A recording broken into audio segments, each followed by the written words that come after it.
Hello everybody, Richard Moya here with eProperty Realty, welcoming everybody again. For you buyers and sellers out there, I got some really good information, even for you guys who aren't even buying or selling. I just want to educate you on some really good information here. But some of the things we've been running into here a lot, and we're starting to see this more and more and more, there are certain fees you need to be really aware of. I wouldn't even say fees, cost associated, and they're not even really cost. It's taken away from your bottom line. It's money that you're not going to get that you need to pay someone, so that way at the end of the day when you close on your house or you're going to buy your house, you know about these certain fees. And there are really two of them that I really want to share with you guys today, because these are the ones that are catching and biting us a lot here. The HOA.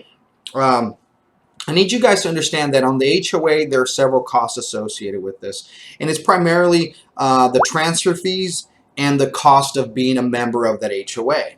And so many times the cost of becoming a member or being a member of this association can cost you anywhere from $50. I've seen it all the way to $2,000. I've even heard of it even being more than that. So you got to be real aware of it, because that's going to actually affect your bottom line, or that's going to affect how you pay your monthly expenses, your mortgage. And that tends to be the big case if you buy a condominium or a townhome or things of that nature.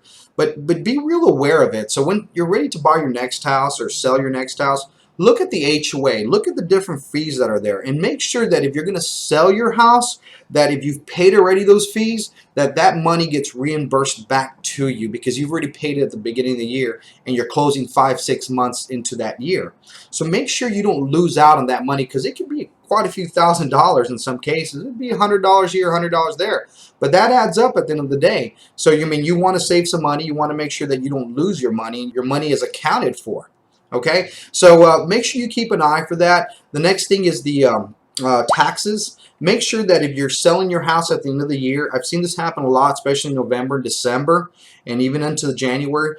Some of that money's held in escrow, and that bank who's holding that money is sending it off to the county where that house resides at. So make sure that that money just doesn't get sent to the county, because they took that money away from you at closing. So be aware that where that money's at, because here's what's going to happen. They're going to take that money away from you at closing. The bank's going to send it to the county, and then you're going to try to chase that money. You're going to call the bank and say, hey, I need my escrow money. They're going to say, hey, I send my money off. And then you're going to have to call the city or call the county to get that money back. So you got to be real aware of that. And so make sure that your agent that you're using is aware of that situation, or you express that interest, because sometimes we get busy and we forget about a couple things here and there. But make sure you stay on top of that money, because that HOA money, that's your money, and that tax money, that could be your money too. So make sure you're aware of those situations if you're buying or selling.